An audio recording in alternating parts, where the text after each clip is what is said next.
Good afternoon, everybody, and welcome to a new year and new office hours. I'm just going to clear up my background here for a moment. And I am coming to you today to talk about a bunch of stuff coming into the new year. Some new questions that I'm getting from people around food safety regulations. Some of the questions that came up over the holiday for. Let's see, we had questions around fisheries and time and temperature, and then some other things going on. So let's just dive in and get started. So we have a number of things going on. The first thing most people are asking me about is the government shutdown. So we are currently in a government shutdown, and we don't really know anytime when it's going to be coming to an end. I haven't looked at the news today. I've been too busy working. And so I don't know when it's coming to an end, but I do know that FSIS is considered like critical government operations. And so I know FSIS is in the process, is working. The question is how much of the support staff is working, how much of the laboratory staff is working, that sort of thing. And so plenty of things are going to be delayed. Grants of inspection are probably going to be delayed. Lab reports are probably going to be delayed. News from RIMS and Ask FSIS and those sorts of things, we're expecting delays on all of those. Now, we've had delays because it's been the holiday, and we kind of expected it, I guess. But now it's really going to be coming to fruition, and more people are going to be wondering just where the heck FSIS is. Over on the FDA side of the house, they've been really unclear about who's working and who's not working. And so my guess is it's probably very district specific. There are many states where the State Department of Agriculture actually does a lot of the FDA work, and the State Department of Agriculture are certainly not in shutdown. So there's not a whole lot of stuff coming out from that end of things.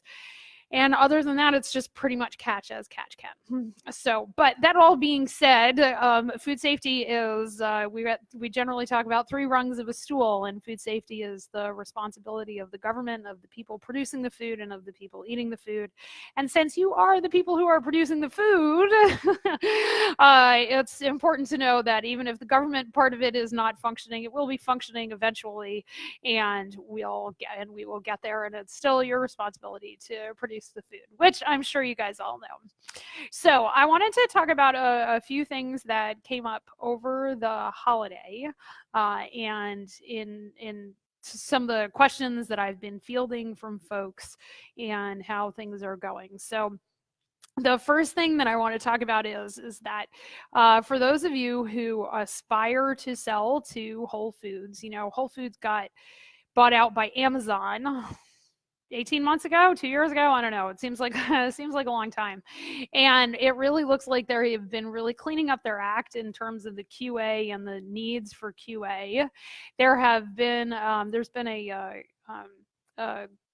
Excel spreadsheet that's been going around where Whole Foods is really doing due diligence on the entire supply chain that they've requested from everybody. It is a very comprehensive spreadsheet, and if you are planning on selling to Whole Foods, you really need to know about it. I'm happy to send you a copy if you'd like.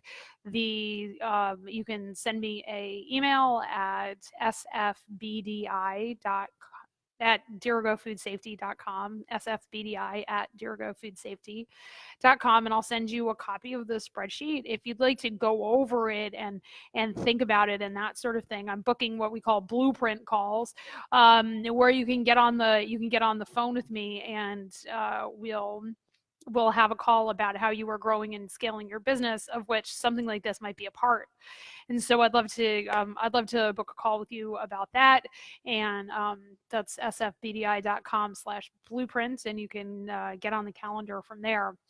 So Whole Foods is cleaning up its act. It's not going to be nearly as easy to get into Whole Foods anymore, and that's for a good reason. It's because I think they've been pretty loosey-goosey with their supply chain, and it's coming back to bite them in the marketplace, and so now they're cleaning it up.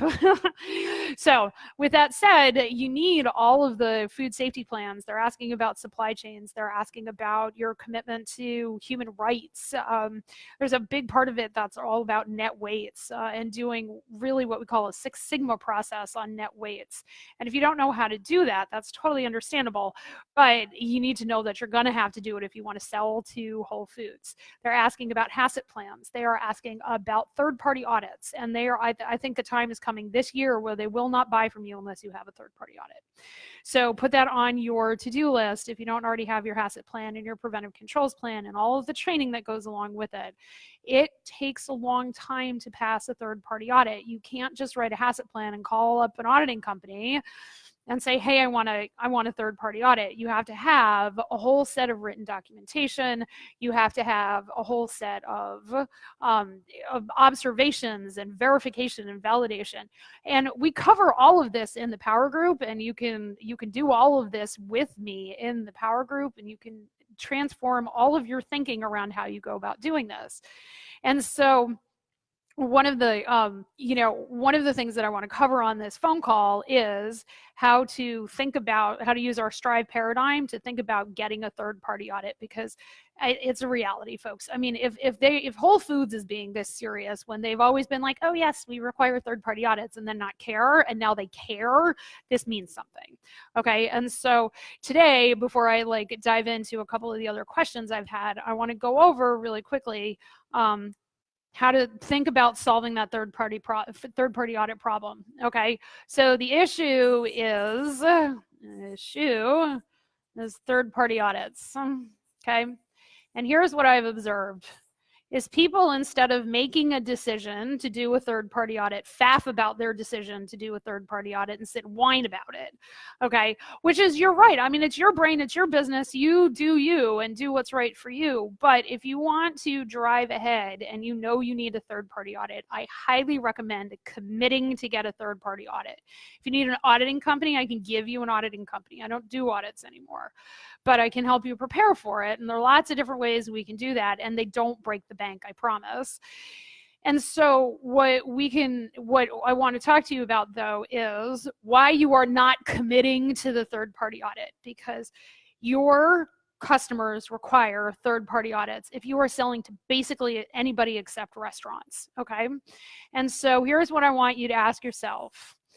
Do you feel safe in trying to commit to a third-party audit? All right, are you physically safe? Are you financially safe? And are you emotionally safe? Okay, what do I mean by physically safe?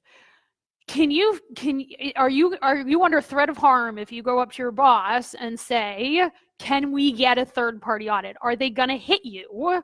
Okay, or, I mean, and the chances are no, because hopefully you wouldn't work there. But I have been in places where, I mean, I come out of the veterinary medical world. There are surgeons who would throw things when you bring new ideas. It's not particularly pleasant, and it happens in our workplaces. Are you financially safe? Okay, most people don't want to commit to a third-party audit because they are feeling financially unsafe. It's too expensive, the time commitment is too great, the resources commitment is too great, there's too much money involved. And that is a problem of your thinking, because I promise you, you can fix that thinking to create the money to get this third-party audit. All right, so then the question is are you feeling emotionally safe? Do you think you can do it? Do you have a mindset that says, I can pass a third-party audit? I can do all of the things I need to do to pass a third-party audit. We can get there. Ask me, raise your hand, ask me questions. But if your thoughts are not here around, I can handle everything that comes to a third-party audit, then we do the thought work to create the thinking models to get you there. That's how we do it. Okay. All right. Trained. Do you know how to pass a third-party audit? Do you know all the documents you need? Do you have all the HACCP training, the preventive controls training, the fisheries HACCP training, whatever it is that you need? Are you trained? Okay. most of the time when you're trying to pass a third-party audit, there is some training that needs to happen, okay? And we provide a hell of a lot of this training, folks. It's there for you. And in the power group, it's all coming to you as part of your power group this year. But what training do you need in HACCP and preventive controls and good manufacturing practices, in running your sanitation program, all those sorts of stuff? What do you need? Okay. So are you trained? All right. Is there the respect of the QA department in your facility to get everybody on board? Okay. Safe, trained, respected. Is there the respect of the QA department that if they say we need to do this, it'll get done? Many QA departments just don't have that much leverage because everybody sees them as a cost. I would like to point out QA are your productivity engineers. They are the people through whom you make money because they're the ones that make sure your product that you promised your customers is actually the product that gets out the door. All right. So is there a level of respect in your facility for QA to get this done? All right. Has management made the investment in getting a third-party audit? Have they figured out what needs to be done? Have they made the investment in the people who can actually get it done? Have they made the investment in the time to actually get it done and given people the space to think and work to be able to pass an audit? All right. Investing in your employees around a third-party audit means giving them the time to solve the problems. Next, does management value the passing of a third-party audit, or do they say, oh, this is just another hoop we have to get over? If management doesn't see passing a third-party audit as a valuable exercise, I guarantee you your third-party audit process is going to be super painful. I have been in places where it's like, oh my God, we have to do a third-party audit. Not, wow, we have the opportunity to do a third-party audit because it's going to bring us closer to our customers so that we can solve our customers' problems. All right? And then finally, are you empowered to actually execute any of this? Are you empowered to execute a third-party audit so that you can drive your business forward? Do all of this, okay? This is what we call a thought download. This is a Strive model, and we use it to do a thought download to figure out what the heck we are thinking. And then what I want you to do, all right, is I want you to put it into a thinking model. All right, we have this circumstance of a third-party audit.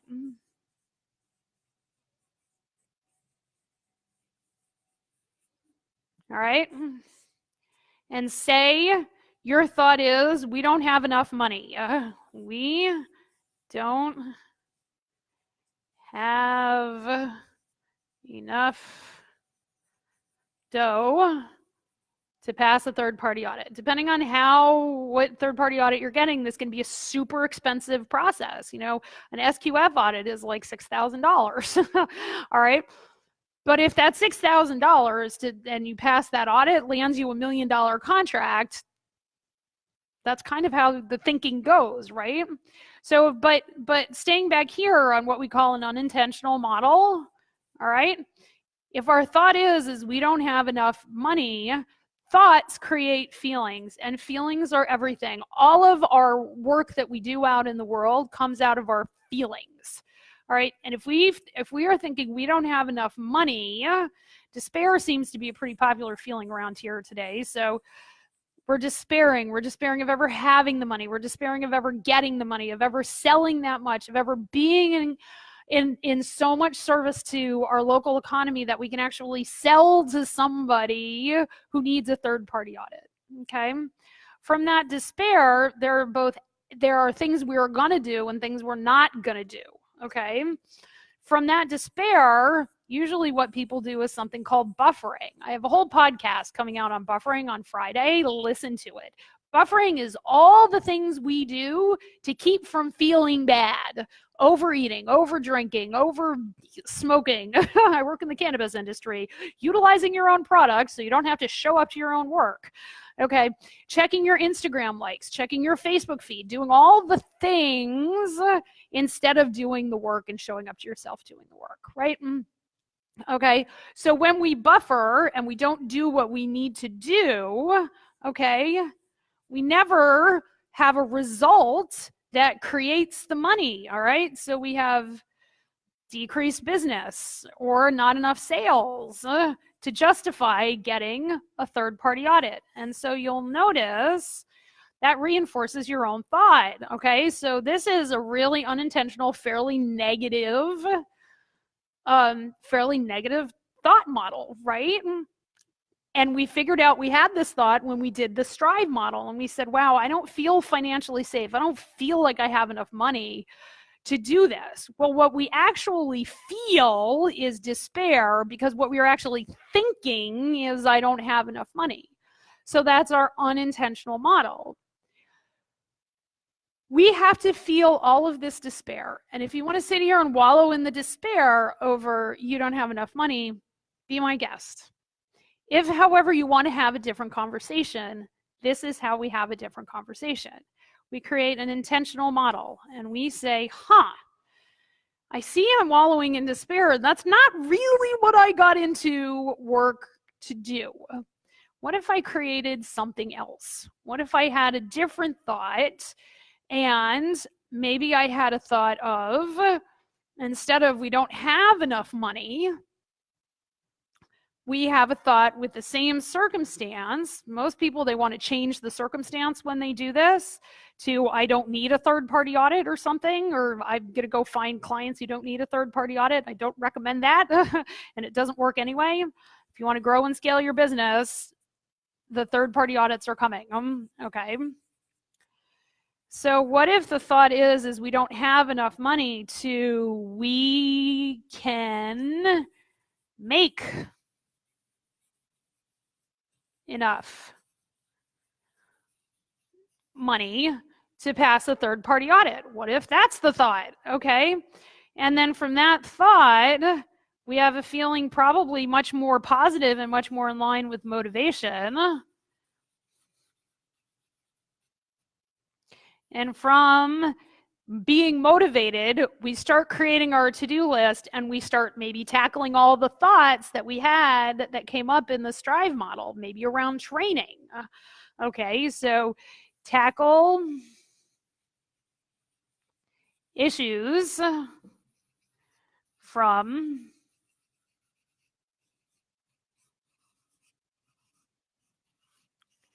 Strive. Okay. And then our result from that is product in the marketplace.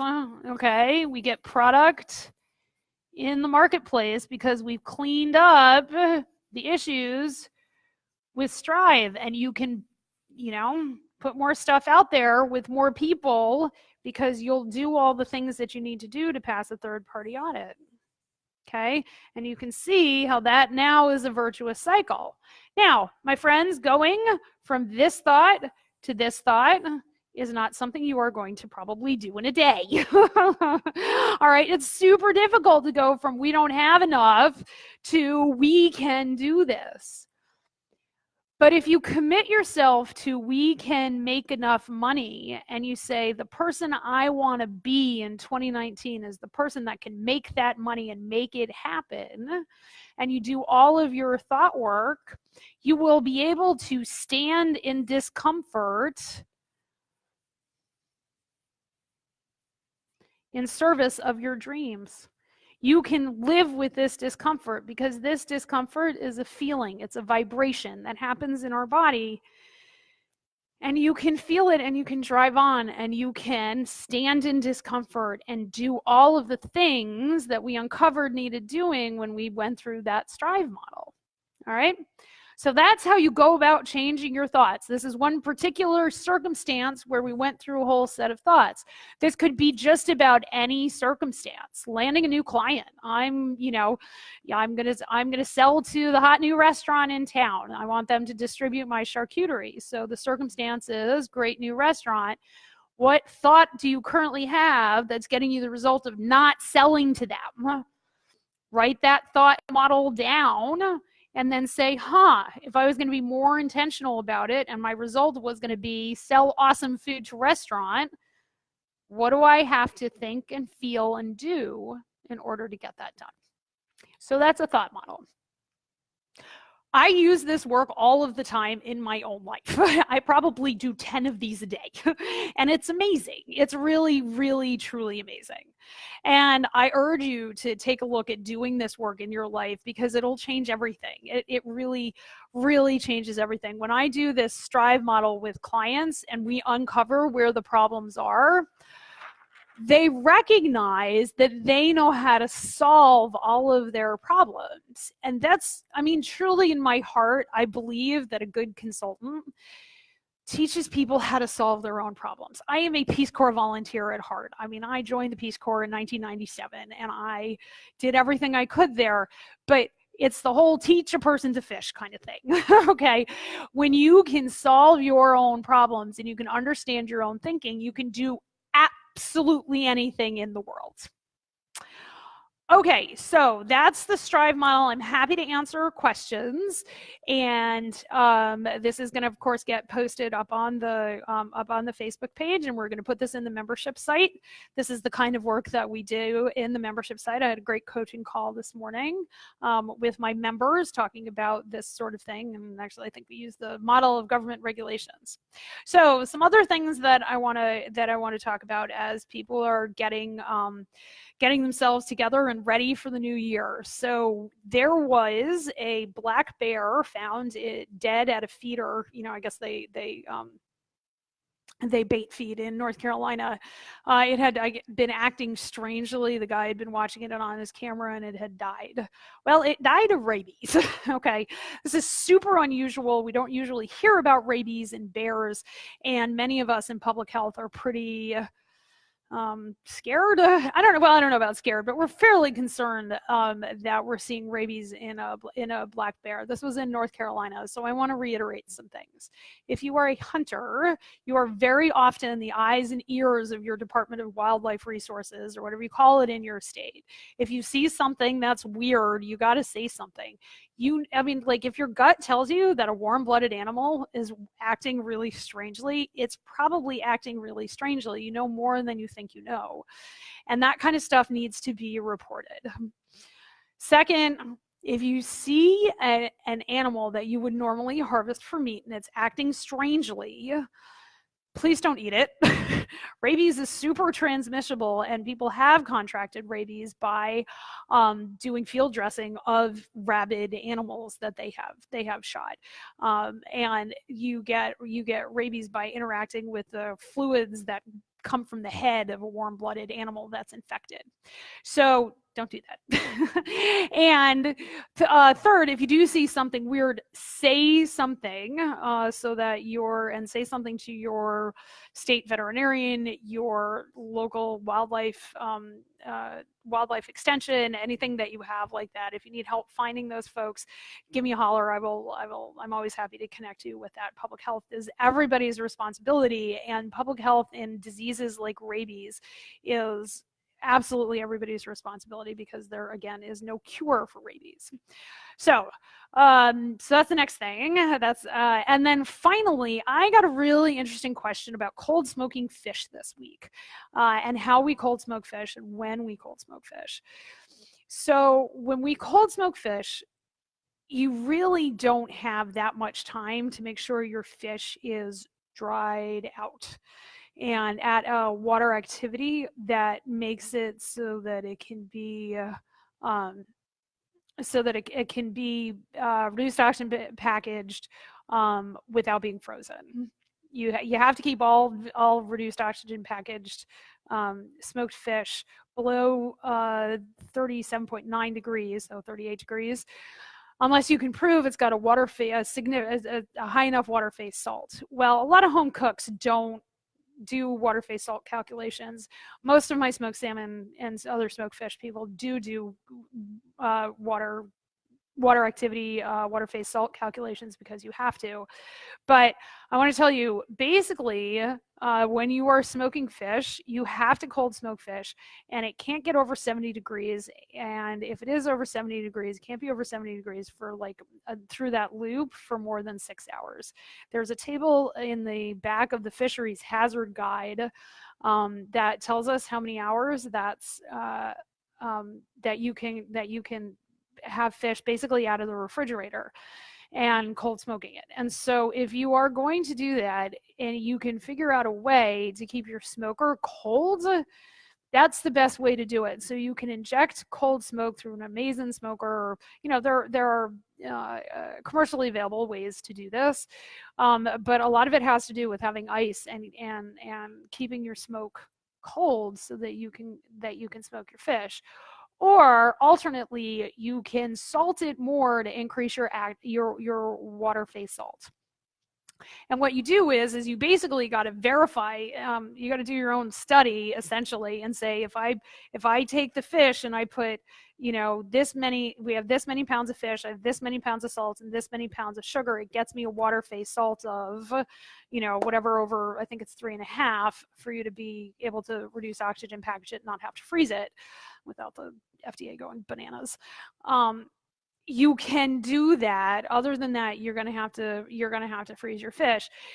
And just to reiterate, it's not safe to keep fish at warm temperatures, and we kind of all know that. And if you're smoking fish and you're smoking them at warm temperatures, you've got to smoke them fast. So keep that in mind. All right, that's what we got for office hours for this week. Thank you so much, everybody, for tuning in. And I look forward to seeing you in a couple of weeks when we do it again. Thanks so much. Always send in your questions. Have a great day.